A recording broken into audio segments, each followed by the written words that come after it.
আইপিএলের মেগা নিলামের প্রথম দিনে ২৬ কোটি ৭৫ লাখ রুপি দাম তুলে গেল আসরের চ্যাম্পিয়ন দলের অধিনায়ক শ্রেয়াস আইয়ারকে দলে নেয় পাঞ্জাব কিংস। আইপিএল এখন পর্যন্ত দ্বিতীয় সর্বোচ্চ দামে বিক্রিত ক্রিকেটার তাই শ্রেয়াস। নিলামে তাকে পেতে পাঞ্জাবকে বেশ কঠিন লড়াই করতে হয় কলকাতা এবং দিল্লির সঙ্গে। পরে তো রেকর্ড গড়ে শ্রেয়াসকে দলে নিতে হয়, যদিও সে রেকর্ড বেশিক্ষণ টেকেনি ঋষভ পান্তের কাছে। তবু এত দামে বিক্রি হওয়া শ্রেয়াসের সঙ্গে কি আগে যোগাযোগ করে রেখেছিল পাঞ্জাব? এমন শোনা যায় কোনো ক্রিকেটারকে নিলামে নিতে চাইলে দলগুলো আগেই যোগাযোগ করে রাখে, কিন্তু আইয়ার নাকি পাঞ্জাবের কোচ রিকি পন্টিংয়ের ফোনই ধরেননি, নিলামের আগেও না পরেও না। যদিও পাঞ্জাবকে ভিডিও বার্তা দিয়েছেন, তবুও কোচের সঙ্গে পাঞ্জাবের অধিনায়কত্ব পাওয়া কিংবা সেকেন্ড হাইয়েস্ট বিডে বিক্রি হওয়া প্রসঙ্গে কোনো কথাই বলেননি শ্রেয়াস। রবিবার নিলামের প্রথম দিন আইয়ারকে দলে নেওয়ার পর এমনটাই জানান পন্টিং।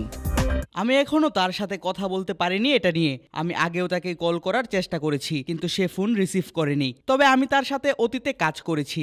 সে একজন সফল অধিনায়ক। আইপিএলে এর আগে আমি দিল্লিতে ৩ বা ৪ বছর কাজ করেছি। গত মৌসুমে একজন চ্যাম্পিয়নশিপ জয়ী অধিনায়ককে পেতে আমরা আগে থেকেই সিদ্ধান্ত নিয়েছিলাম, তাই তাকে ফিরে পেয়ে এবং তার সাথে কাজ করব ভেবে আমি আনন্দিত। নগদের সর্বোচ্চ বার ১৬৭ টাকা রিচার্জে পাবেন ১ লাখ টাকা পুরস্কার। আরও আছে প্রতি সপ্তাহে পুরস্কার ও ক্যাশব্যাক।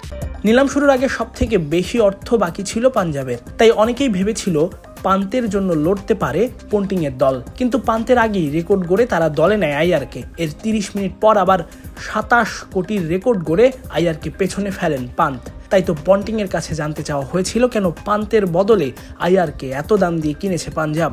জবাবে পন্টিং জানিয়েছেন পান্তকে না পেলেও তারা আইয়ারকে পেয়েই খুশি। আমি পান্তকে পাইনি, আয়ারকে তো পেয়েছি। সবাই জানে ঋষভ কি করতে পারে, সবাই জানে খেলার জন্য তার মূল্য, সবাই জানে একটি দলের কাছে সে কতটা গুরুত্বপূর্ণ।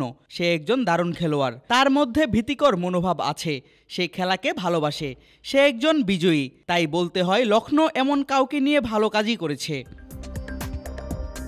তাসফিক পলক, ক্রিক ফ্রেঞ্জি।